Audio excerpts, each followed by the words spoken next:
So conservation of mass, which is hopefully a topic that you guys have already covered, but it's this idea that the mass of the reactants is equal to the mass of the products. So none of the material or atoms are destroyed in a chemical reaction. Even when it seems like material has disappeared, it's just been transformed into something else that you either can't see or you don't know where it went. For example, what happens to candle wax? Sure, we've all burned candles and seen that the wax slowly goes down over time as we burn those candles. But when you're burning a candle, you're actually mostly not burning the wick. You're burning vaporized wax, and that wick just sort of acts as a conduit to heat the wax and vaporize it. And so that chemical reaction looks like this. I think you had a quiz on Monday, so last Wednesday then, I think you guys covered chemical reactions. So you talked about oxidation reduction reactions, but also combustion reactions. So this is a combustion reaction. There are a lot of different types of wax, but one type of wax is this C17H36. So it's 7 carbons, 36 hydrogens. And all of those get turned into CO2, which is a gas, and H2O, which is a gas. So the reason it looks like the wax just disappears is because you're turning all of it into gas and watching it basically vaporize away. So you can balance chemical reactions like this. And the best way to balance combustion reactions is usually to start with carbon. So if we have 17 carbons on the left side, we need to have 17 carbons on the right side. So once we change this number of carbons to 17, or CO2s really, to 17, that's now 17 times this number of oxygens, which is 34. And I don't know if you covered this rule when you guys were balancing chemical reactions, but if you have oxygen in 2 separate places, or if you have an element in 2 separate places, you want to balance that last. So we're going to skip that, although we're going to keep track of the fact that there are now 34 oxygens here. And we're going to go over and we're going to balance our hydrogens next. There's a good morning alarm. So we have 36 hydrogens on the left side, and we have only 2 on the right side. So we'll multiply our waters by 18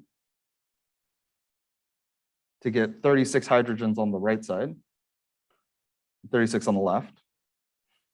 And then again, because we're multiplying every water molecule by 18, or we're multiplying water by 18, so we have 18 water molecules, or 18 moles of water. Then we also have 18 oxygens here. So now that we've got this number of oxygens, we can add these together to get 52 oxygens. I think I did that math right. I also think I forgot my calculator again. So then we've got 52 oxygens. So we need 52 oxygens on the left side. And because this is molecular oxygen, for every one of those units, we have 2 oxygens. So you just take 52 and divide it by 2.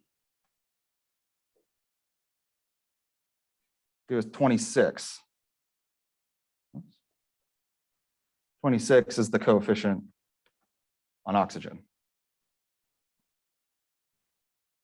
So a big goal of today's lecture is now to take these balanced chemical reactions and look at how we can say, if we had 1 mole, in this case, of candle wax, then how many moles of CO2 or water would we produce? Or how many moles of oxygen would we need to completely react it? So in this case, with 1 mole, right, there's an implied coefficient here of 1. We would need to react with 26 moles of oxygen to get 17 moles of CO2, or 18 moles of water. Well, I should say, and 18 moles of water. So these balanced chemical reactions give you, I believe what in your book is called a mole-mole factor, or a mole-to-mole factor. So they're conversion factors. You can convert between any one of these molecules in your chemical reaction to other molecules in your chemical reaction.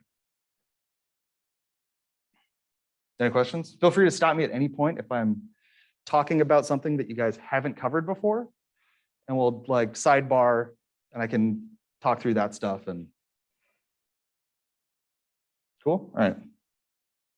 Moving on then. So balanced chemical reactions are very similar to recipes for baking, recipes for cooking. It's a relationship between ingredients. So if we're making pancakes, the numerical relationship, well, I guess for chemicals, the numerical relationship between chemical quantities in a balanced chemical equation is called reaction stoichiometry. And stoichiometry is a big fancy word. It basically just means the ratios that combine and the ratios that form. So it's our balanced recipe. So we can predict the amounts of products that form in a chemical reaction based on the amounts of reactants present. Right? If you were building bicycles and you needed 2 wheels for every bicycle, if you had 5 wheels,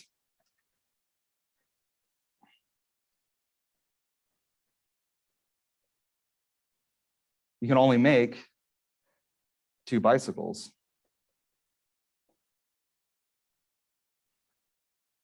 So the ratio of wheels to bicycles, I guess, is what I should have written here, is that, right, 4 bike wheels for every 2 bicycles, or 2 wheels for every bicycle. So it's the ratios in which these things combine. And this is a very, very central part of chemistry, because what we want to know is, first of all, why do things do what they do? And then how do we predict what's going to happen for future reactions?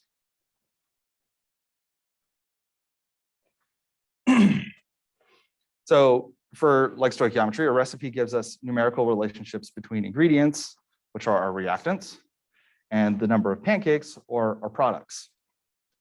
So obviously this isn't a complete recipe. It's missing all the wet ingredients.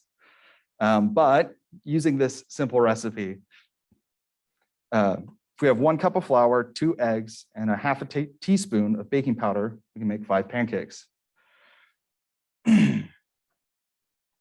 All right, it's a simple recipe.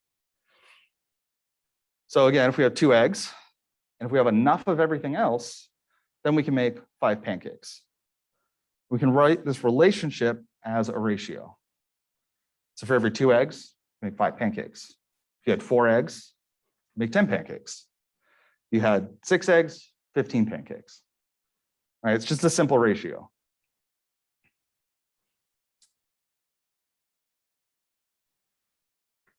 So then if we had 8 eggs, assuming that we had enough of everything else, how many pancakes can we make? 20 pancakes. So this is even better than very, very similar. It is almost exactly the same as when we're doing chemistry and you're trying to predict the products of reactions. So our recipes are instructions for how ingredients combine to form other foods. Our balanced chemical reactions, abbreviate reactions with RXN there. Reactions are instructions for how atoms and molecules combine to form new molecules.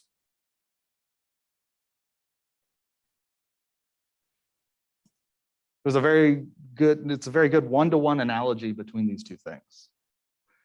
Right? If you went to the grocery store, or if you're having a barbecue and you want to have hot dogs, the infamous example, right? Hot dogs come in like, what is it, 8 in a pack, and then buns are like 6 in a pack. So you have to buy ridiculous quantities of each if you want to have enough buns and enough hot dogs. So, right, that's math that we kind of do all the time.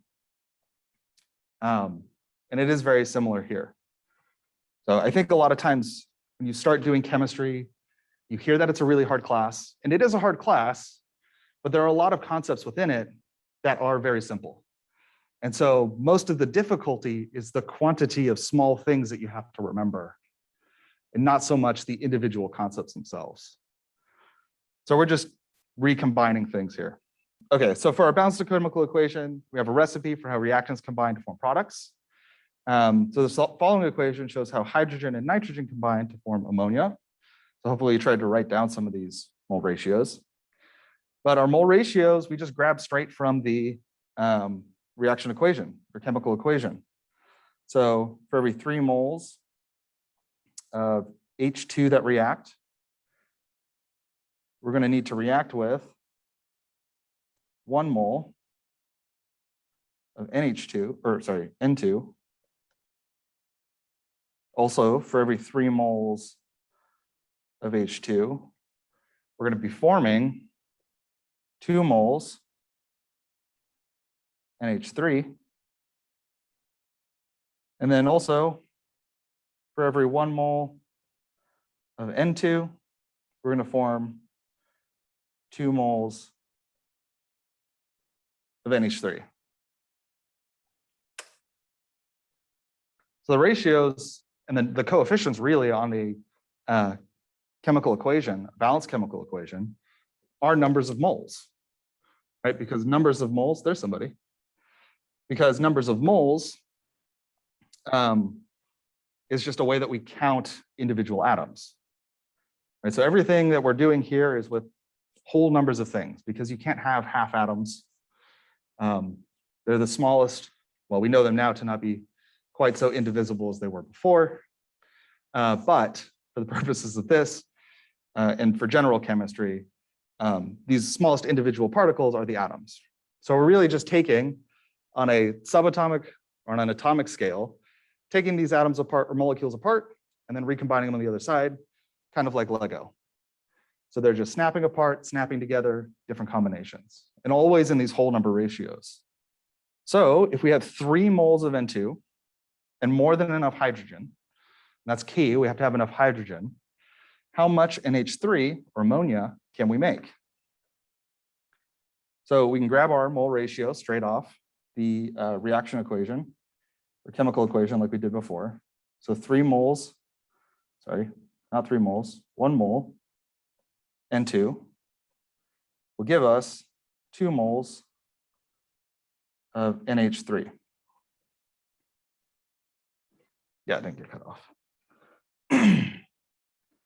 So simple enough here. We can set this up. I don't know how much you guys covered unit conversions. Not much. Okay, so we're starting with what we were given. So we're given these 3 moles of N2. And then we're going to use this ratio from our chemical equation to convert from 3 moles of N2 over to moles of NH3. So 3 moles N2. And I like to write these out with boxes like this. And really what's happening here is when we go from each step to the next in these boxes, we're doing a multiplication and then we're dividing by what's on the bottom. So we'll put in here our ratio, 1 mole of N2, 2 moles of NH3. So when we do this, we're going to multiply 3 moles of N2 by 2 moles of NH3, and then divide by 1 mole of N2. So what that does is, because units work very much like variables do in algebra, if we take moles of N2 and divide by moles of N2, these will cancel out. Actually, these are red here. And we're only left with the units, moles of NH3. So we'll end up with 6 moles NH3. All right, that's sort of, what's that called, the identity property in math? All right, so anything divided by itself is 1. So if we took x divided by x, that would be 1. And basically what we're saying here is that we have x times, let me use something different for times 1 over x. So when you multiply x by 1, divide by x, it disappears and you're left with just 1. Part of the beauty of these chemical equations, though, is we don't need to use whole numbers. We can use math and the magic of math to use decimal numbers. So next question is, how many moles of N2 are needed to completely react with 7.13 moles of H2. So we do, we're starting with moles of H2. So let's identify first the two things that we're going to be reacting here.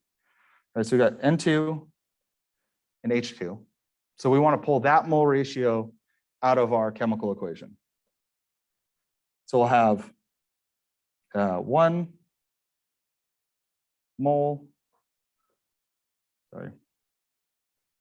3 moles of H2 will react with we'll need 1 mole of N2 to react.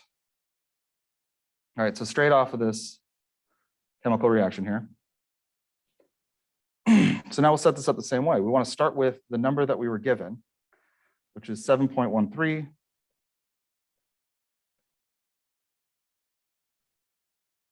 moles of H2. Again, I'm going to draw these boxes out.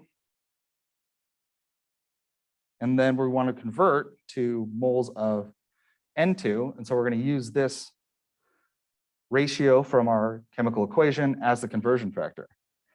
And again, we want to cancel out moles of H2. So we'll put 3 moles of H2 and 1 mole of N2. Yes. From not the periodic table, from our chemical equation.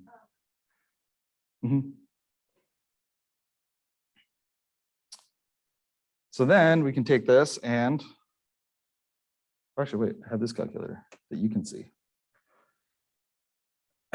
Maybe not very well, but you can see it. So if we do 7.13, 7.13, we'll multiply by 1 mole, which we can skip that step, right? Multiplying by 1 is itself, and then divide by 3. So using the correct number of significant figures, our answer would be 2.38 moles of N2.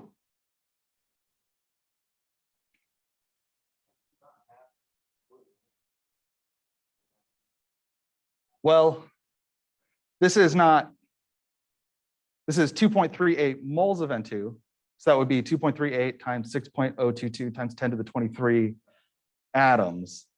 And so there is some, I'm sure you can get repeating numbers, so you would end up with an actual decimal place at the end of those 23. But an approximation that small is not going to change anything.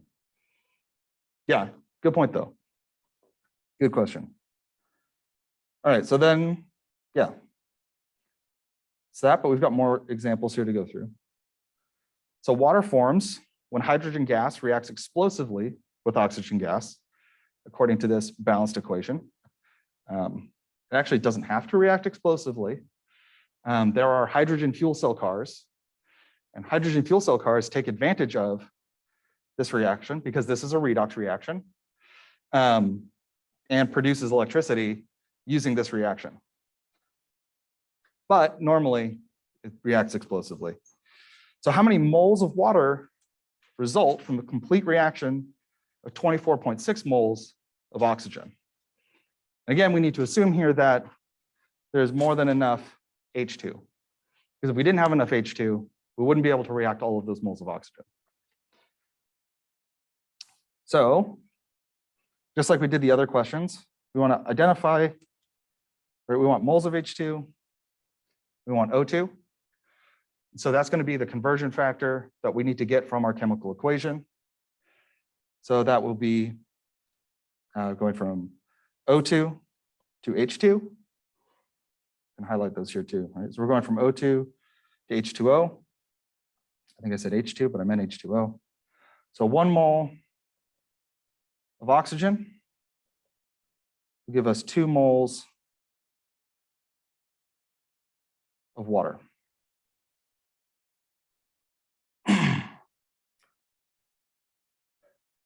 So moving from there, we just start with what we were given as 24.6 moles of O2.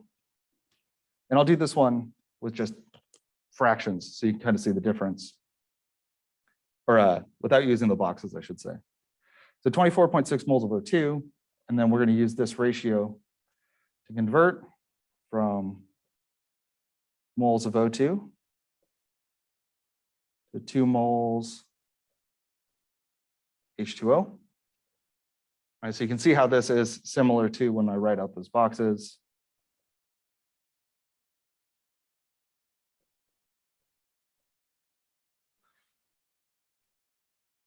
It kind of helps save space because you're just using a line instead of an X or a dot as your multiplication symbol.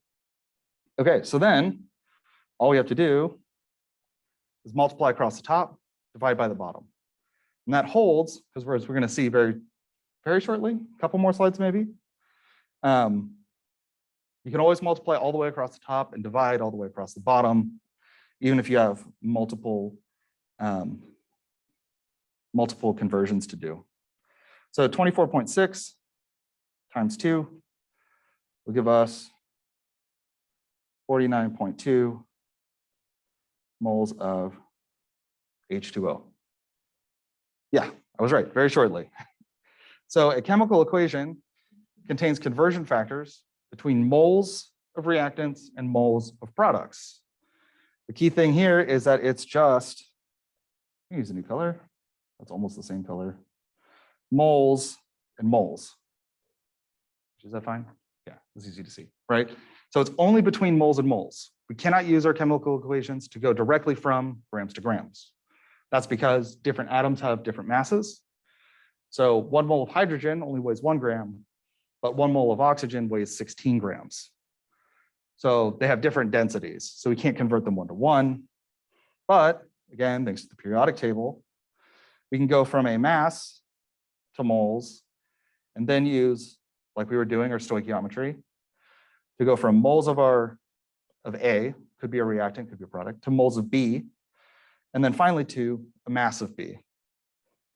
And I just did this lecture on Monday and I figured it out. The pun here is it's a Gramm-wich. So you're going from grams to grams with moles in the middle.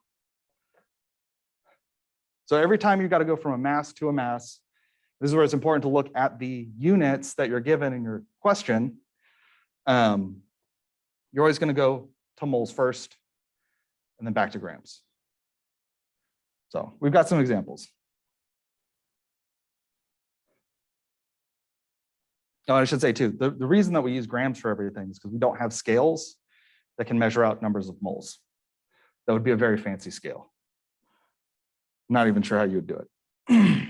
So given this equation, actually, bonus question here, can somebody tell me what type of a reaction this is? Yeah, combustion reaction, right? It's just like the wax reaction. We just have a different number of carbons and hydrogens.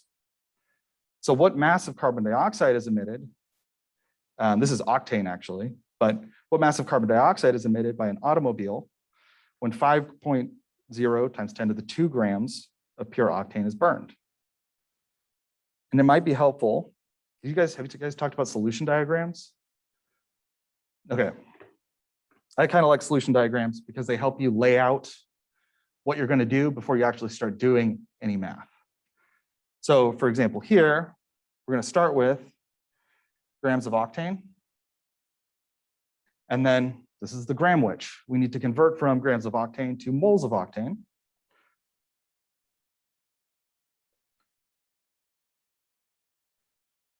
And then we're going to convert from moles of octane to moles of CO2.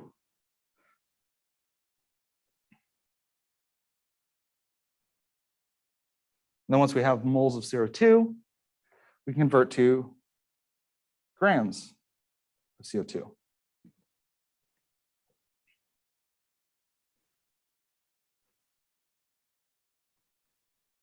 And if you have more space than I do here, you can even write out your conversion factors underneath each of these arrows.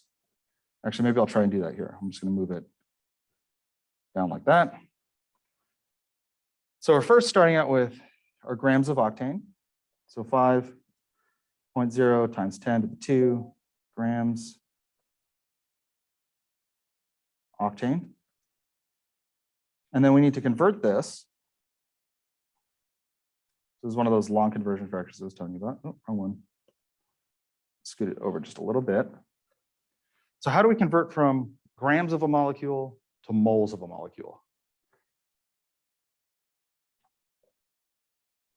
Molar mass. Yeah, molar mass or molecular mass.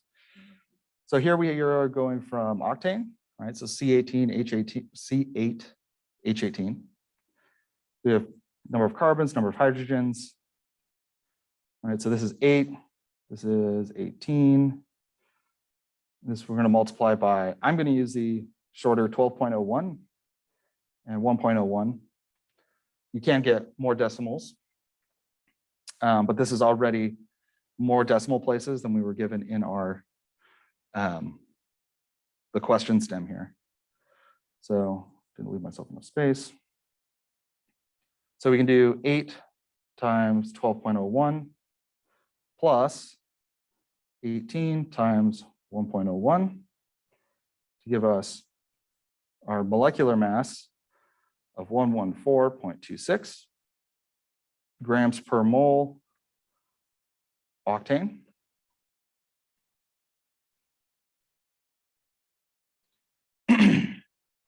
So this grams per mole, you can also write it as grams over moles, right? Grams of octane or grams of whatever your molecule is over moles of whatever your molecule is. And that's how we use it as a conversion factor.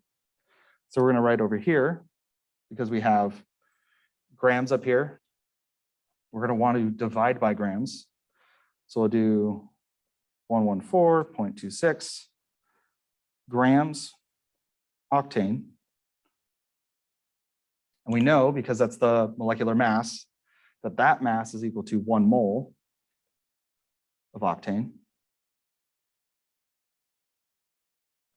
So after we've done this conversion here, we've gone from grams to moles. And the beauty of writing them out like this is you don't have to do the intermediate steps. You can do it all at once at the end. So we're going to write out all of our conversion factors back to back. So now we're going to go from moles of octane to moles of CO2, which is from our reaction equation. So we've got 2 moles of octane for every 16 moles of CO2. So let's write that out, 2 moles, octane, 16 moles, CO2. And we'll fill that in here because we want to divide by moles of octane because that's the units that we have here. So this will be 2 moles octane, 16 moles CO2.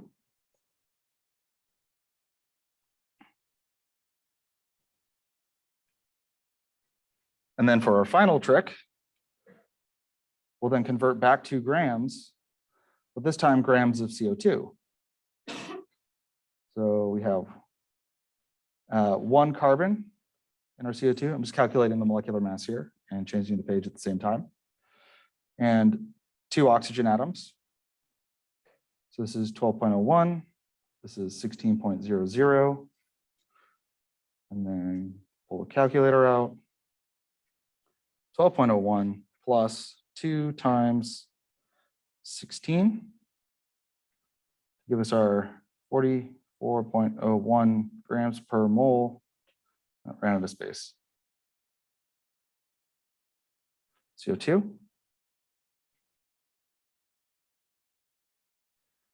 So then we want to convert 2 grams now. So we're going to take we want to cancel out the moles of CO2. We're going to take this moles of CO2 and we're going to put that on the bottom. And then we'll put the grams on the top, 44.01.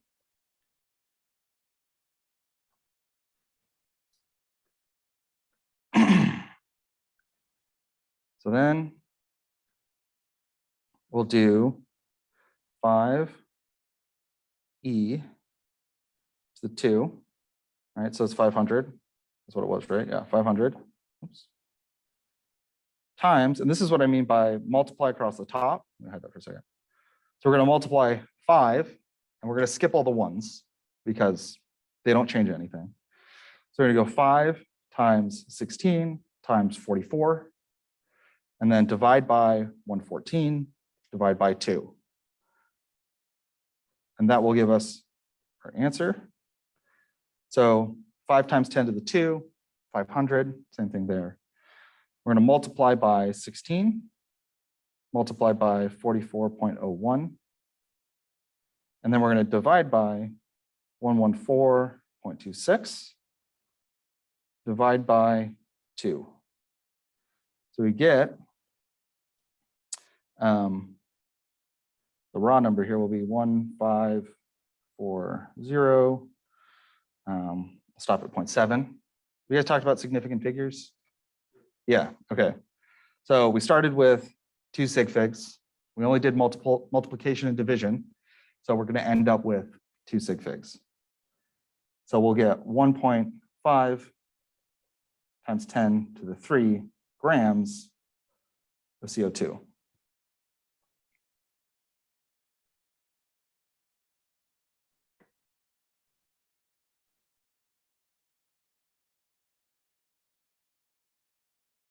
When does this class go till? 9:45? Yeah, okay.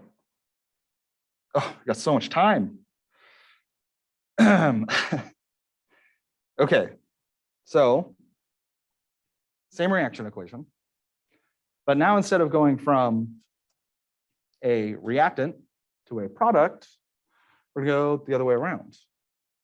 So we're going to go, or we're starting with, I should say, we have, we want to know the mass of octane that would be needed to generate 42.3 grams of water. So we're starting with 42.3 grams of water, and then we're calculating the amount of a reactant that we would need. So again, we can highlight here, we're going octane, water. So it's going to be our octane, our water. One of the really cool things about stoichiometry, about using these chemical equations, is that it doesn't matter which way the reaction's going. We can calculate all of the quantities from a single quantity. So again, just to set up a reaction or a solution diagram, we're going to start with our grams of H2O. Again, this is another Graham-Witch problem. We go grams of H2O to moles of H2O, from moles of H2O to moles of octane, and then back to grams, right? The other side of the Graham-Witch, we'll go to grams of octane.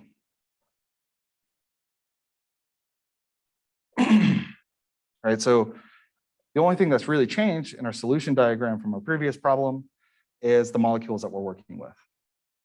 Right, so this is grams to moles to moles to grams. And if we go back, right, grams to moles to moles to grams. Okay. So we can write out then, starting with 42.3 grams H2O. Do our long line here. Our first step is to convert from grams of water to moles of water. So that's hydrogen and oxygen make up water. And then we got 2 hydrogen atoms, 1 oxygen atom. Multiply those by their atomic masses. So we'll get 18.02 grams per mole H2O.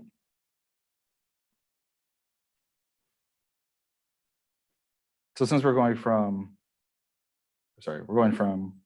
grams and we want to go 2 moles, then we will divide by our molecular mass. So that'll give us 18.02 grams H2O for every 1 mole H2O.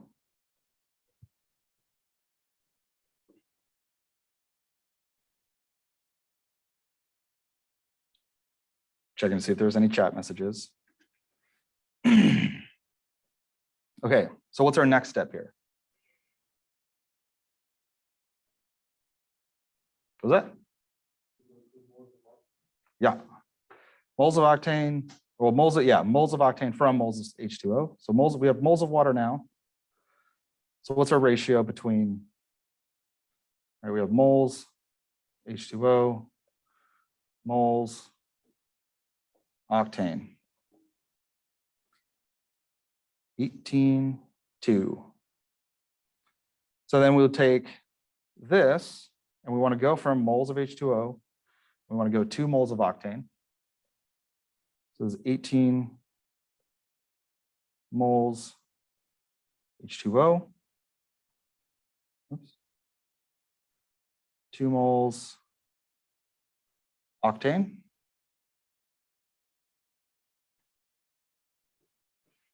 And then our last step will be to go from moles of octane to grams of octane. So you kind of see how a solution diagram is helpful. It really just lays everything out step to step. Yeah.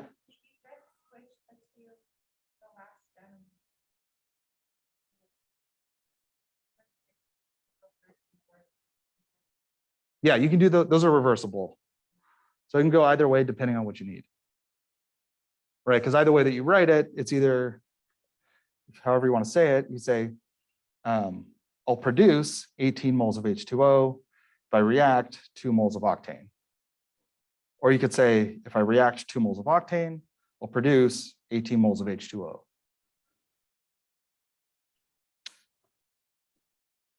So yeah, I wrote these sort of backwards with regards to the equation. All right, I could just take this, move it over there, this, move it over here. And that's the same thing.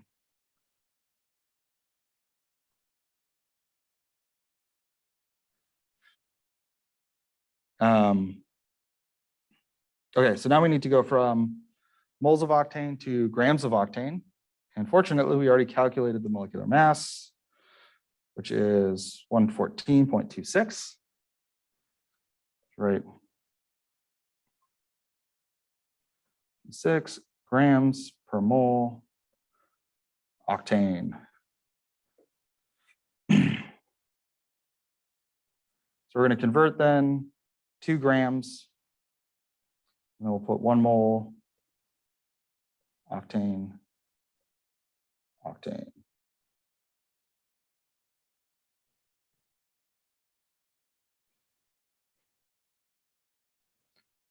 And now we just, oh, nope, calculator's over here. So we're starting with 42.3 grams. Can I do, nope, that doesn't help. Okay, 42.3, right? That's grams of, don't do that, grams of water. And then we're going to multiply across the top, divide by the bottom. So 42.3 times 2 times 114.26 divided by 18.01 divided by 18. That'll give us the correct number of sig figs of 3, do 29.8 grams of octane, if I did everything correctly. Yeah.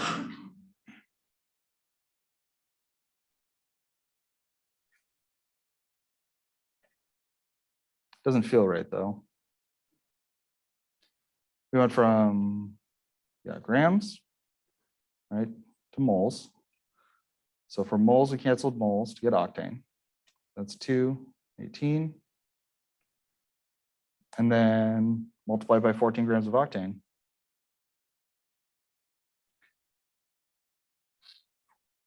I thought it would be less. Anyways, the nice thing too about when you write all these out with the correct units is that you can go back through and check to make sure you cancel your units properly. Even if something doesn't feel like it's the right answer, should be the right answer unless I put the wrong number in my calculator somewhere. Okay, is that mass to mass conversions? Oh yes, we got a couple more. Is everything making sense so far? Any questions? Good.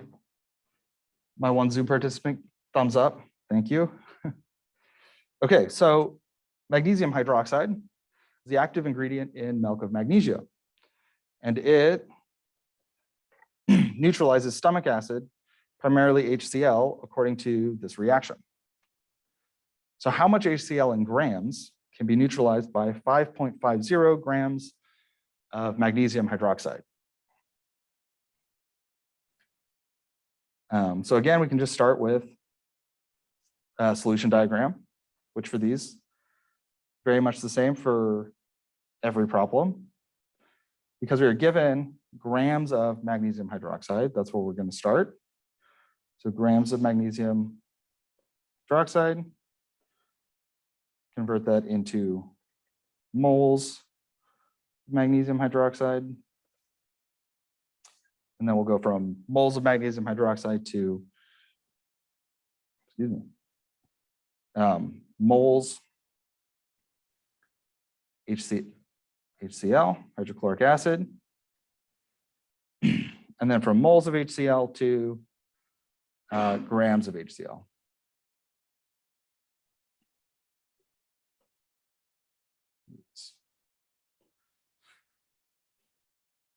So the first step for us then is we can write out, we're going to start with 5.50 grams magnesium hydroxide. We want to convert that into moles. So if we have magnesium, oxygen, hydrogen, right, all the component atoms of magnesium hydroxide. We have one magnesium, we have two oxygens, right? Because we're multiplying each of the hydroxide, we're multiplying hydroxide by 2. So two of those, and then 2 hydrogens as well. Magnesium is 24.3. I'm going to round that up, 24.31. Oxygen is 16.00. Hydrogen, 1.01. So grab my calculator, 24.31 plus 2 times 16 plus 2 times 1.01 give us 58.33 grams per mole magnesium hydroxide. Really does pay to label everything, especially if you want to go back and look at your work, try and remember what you did. Even the next day, it can be hard to remember which numbers were which if you don't label them. So we got 58.33 grams magnesium hydroxide for every 1 mole magnesium hydroxide.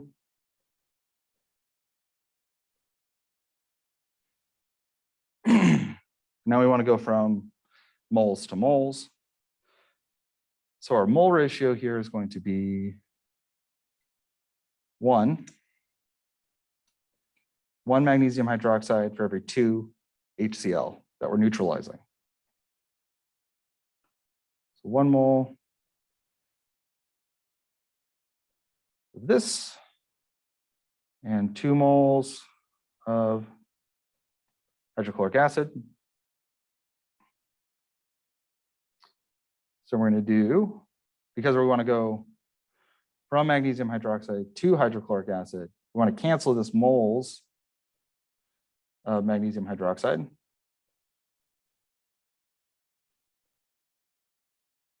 And then we're going to convert it into moles of HCl.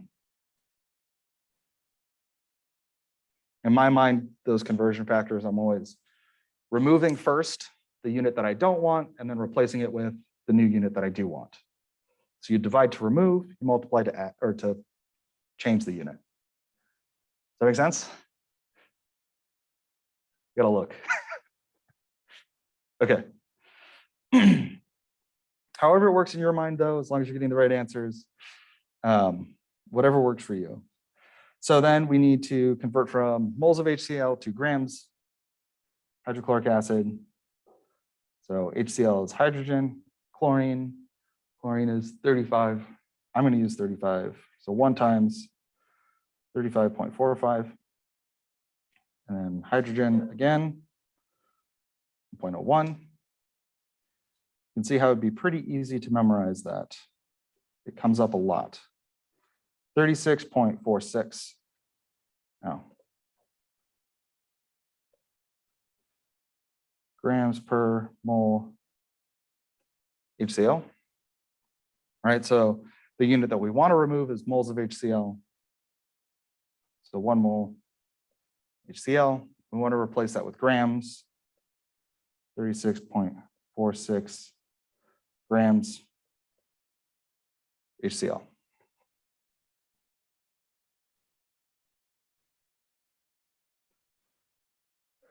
Okay. And from there, again, it's just multiplying across the top. And we started with 5.0, 5.50, 5.50 times 2 times 36.46 divided by 58.33 divided by, oh, well, I guess 1 and 1. So our answer then is 6. We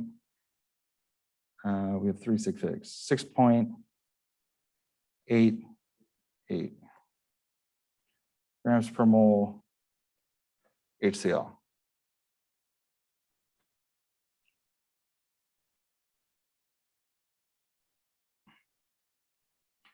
All right.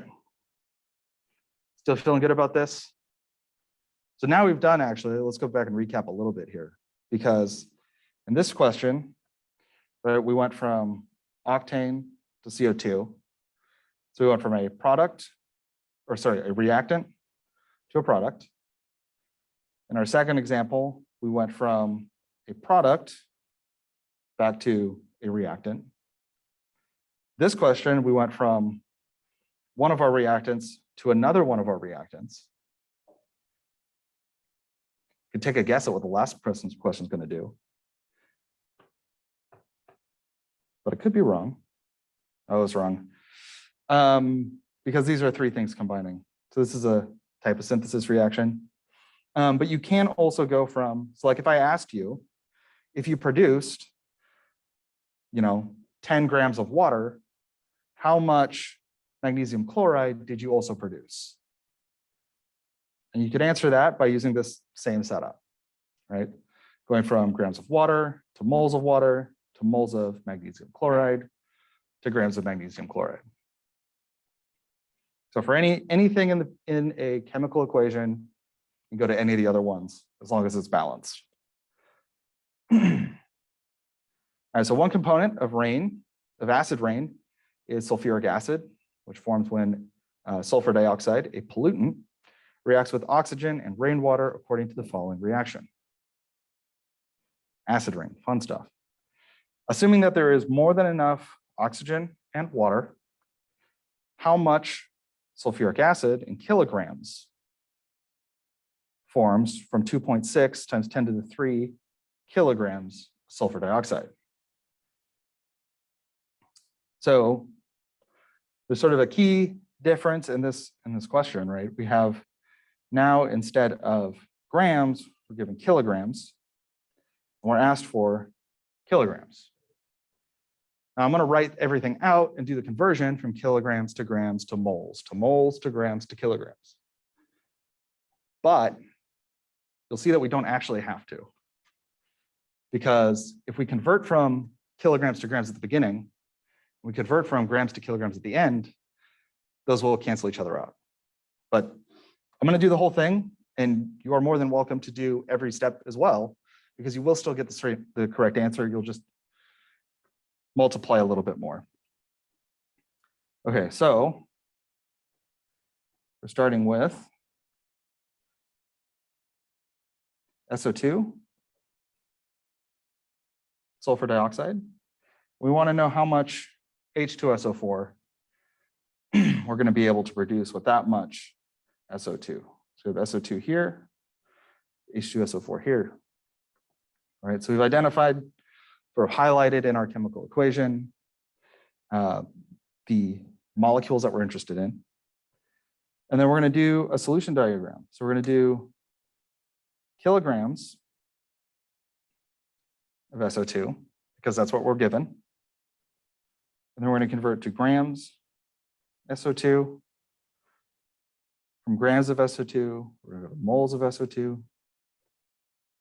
And then we're going to go to moles H2SO4, sulfuric acid.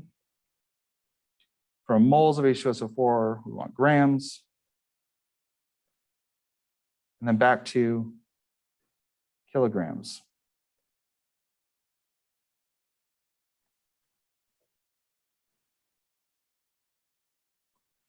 These problems can get quite long. Okay, so first, we're going to write in our 2.6 times 10 to the 3 kilograms SO2.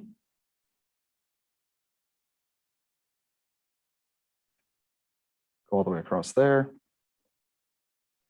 So our first step is to go from kilograms to grams. So how many grams are in a kilogram? 1,000. Or there's 0.001 kilograms in a gram. So it can go either way. So we want to go from kilograms to grams. So if we want to remove kilograms, and we're going to replace it with grams. And then we want to go from our grams then of SO2 to moles of SO2, sulfur, oxygen,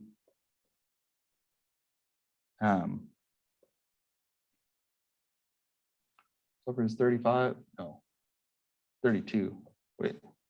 Okay, yeah, that was chlorine, good. 32.07. In exams, I'll give you a periodic table, and you can use the numbers that are on that periodic table.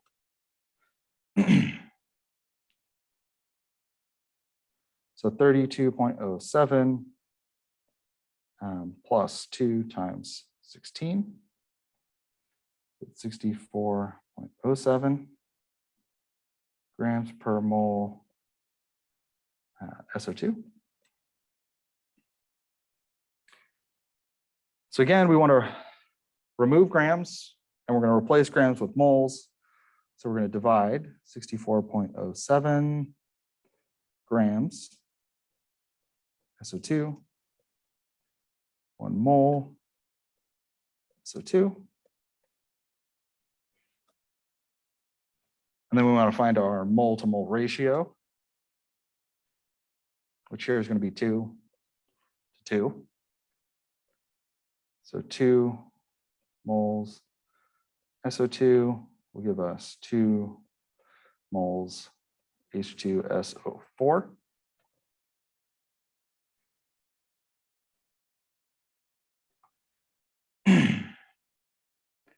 So this is one of those spots where you could simplify this, right? If the ratio is 2 to 2, that's the same as 1 to 1. But I'm going to leave it as 2 to 2. We're going to do 2 moles SO2, 2 moles H2SO4. And now we want to go from moles of H2SO4 to grams of H2SO4. So sulfuric acid is hydrogen, sulfur, and oxygen. There's 4 oxygens, 1 sulfur, 2 hydrogens. Multiply those by their atomic masses. 32.07, and then 16.00. So we'll get 2.02, so I'm skipping the multiplication of 1.01 by 2, plus 32.07, plus 4 times 16, is 98.09 grams per mole H2SO4. So now we want to get rid of the moles. So we have 1 mole, H2SO4, 98.09 grams, H2SO4. Our last step will be to go from grams back to kilograms. And this is like the easiest place to lose points is you go through this whole thing, you've done so much already, and you get to the very end and you're like, ha, I did it, I put it into grams. Type that answer in, write that answer down. It's wrong because the answer was supposed to be in kilograms. So make sure that you check. Make sure that you're double checking, triple checking the units that your answer needs to be in. So again, we're doing the reverse of what we did at the beginning. So for 1,000 grams, we have 1 kilogram. So we'll do, oh, actually, this is the point that I wanted to make, right? So if we multiply across and divide by the bottom, we're gonna have 1,000 here that we multiply by 1,000, and then we're gonna divide by 1,000. So really, if you want, if it makes sense to you, you can cancel these out and you don't have to do them when you multiply. If that's not easy to remember, don't do it. Just multiply by 1,000 because you'll get the same answer. So 2.6 e to the 3, right? So that's 2,600 times 1,000 times 2. Again, we've got 2 divided by 2, but we're going to do both of them. Although you don't need to. Times 2 times 98.09 divided by 64.07 divided by 2, and then divided by 1,000. Then our final answer will be, I'm just going to write it down here because I ran out of space. 3,000, well, that's the raw number. But if we want to use correct sig figs, and you always do, then we just have 2 sig figs. So we're going to get 4.0 times 10 to the 3 kilograms H2SO4.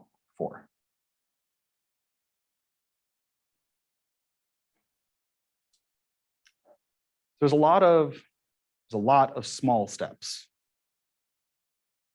And the hardest part is probably remembering the order of the steps and maybe where to get the numbers.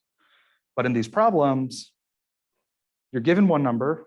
The rest of the numbers are either going to come from, or the rest of your conversion factors, because that's all we're doing is we're converting units. They're going to come from the periodic table, and they're going to come from the balanced chemical equation. Because the chemical equation isn't balanced, it's not giving you the proper ratios between the atoms.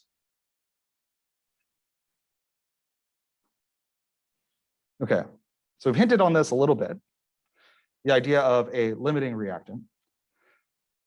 So if we have 3 cups of flour, 10 eggs, and 4 teaspoons of baking powder, those are all the materials we have available to us, plus whatever else you need to make pancakes. How many pancakes can we make? So this is our same equation from before, right? And so we can do this. Sorry, I'm debating because it's on the next page. But so if we wanted to convert, I'll do one of these. So if we want to go from flour, right? We got 3 cups of flour. And a ratio for 3 cups of flour to pancakes is for every 1 cup of flour, we can make 5 pancakes. So we'll do 1 cup of flour, 5 pancakes. Very sloppy handwriting. So 3 times 5 divided by 1, we can make 15 pancakes, assuming that we have enough of everything else. And that's sort of the key step for determining what your limiting reagent is. When you're given all these different quantities, you calculate your theoretical yield. So how many pancakes you could make with 3 cups of flour if you had enough of everything else. And you do that for each of these things. And when you do that, what you'll find is that with our 3 cups of flour, we can make 15 pancakes. With our, however many eggs this was, 10 eggs, I'll write this in here, 10 eggs, and then 4 teaspoons. So with 10 eggs, you could, in theory, make 25 pancakes, but you would need more flour. And with 4 teaspoons of baking soda, baking powder, you can make 40 pancakes. But you would run out at 15 pancakes because of the amount of flour that you have, or 25 pancakes because of the number of eggs that you have. So with just these ingredients, we can only make 15 pancakes. You have to run out to the store and get more flour. So the same thing applies in chemical reactions. There's always going to be a limiting reagent unless the question says there's more than enough of everything else, which is why on this question, right, we had to say that there's more than enough oxygen and H2O. Otherwise, we might run out. So our limiting reactant then would be our 15 pancakes, and then each of these would be our theoretical yields, assuming we have enough. But there's more to the story than just that. Suppose we cook our pancakes and we accidentally burn 3 of them because we're distracted by TikTok, and 1 falls on the floor because our cat jumped on the pan and knocked it over. So even though we had enough flour for 15 pancakes and everything else, we only actually finished and had 11 pancakes that were good to eat, which I don't know who's sitting down and eating 11 pancakes. That's a lot of pancakes. If this were a chemical reaction, the 11 pancakes would be our actual yield. So we do chemical reaction, that's our actual yield. The amount of product produced by the reaction. I think it's on the next one. Okay, yeah, so that would be our actual yield. So our percent yield then is the percentage of theoretical yield that was actually attained. So it would be our actual yield divided by our theoretical yield.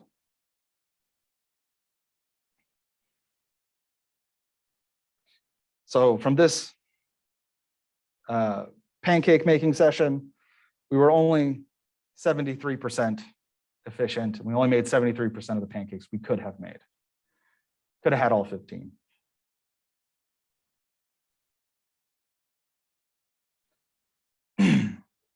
The actual yield of a chemical reaction must be determined experimentally and depends on the reaction conditions. So you can change things in your reaction conditions.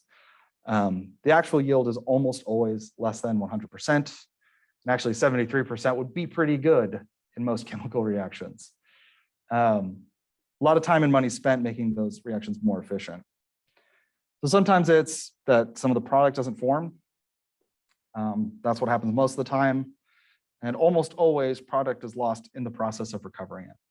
So you do your reaction and now you're trying to separate out what you made, but some of it gets left behind on a filter paper. Some of it's left on the walls of your beaker. Maybe you spilled some of it. That happens sometimes. You're always losing some somewhere.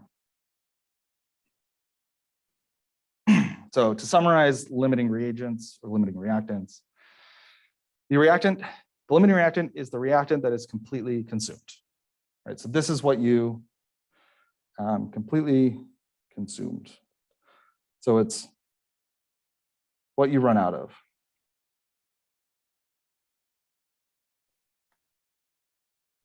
Your theoretical yield is the amount of product that can be made in a chemical reaction based on the amount of the limiting reagent. So based on this limiting reactant, that's how much your theoretical yield will be. And then your actual yield is the amount of product actually produced. So your actual yield might also be called your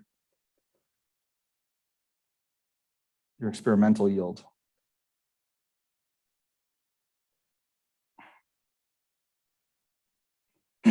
So actual divided by theoretical multiplied by 100% will give you your percent yield.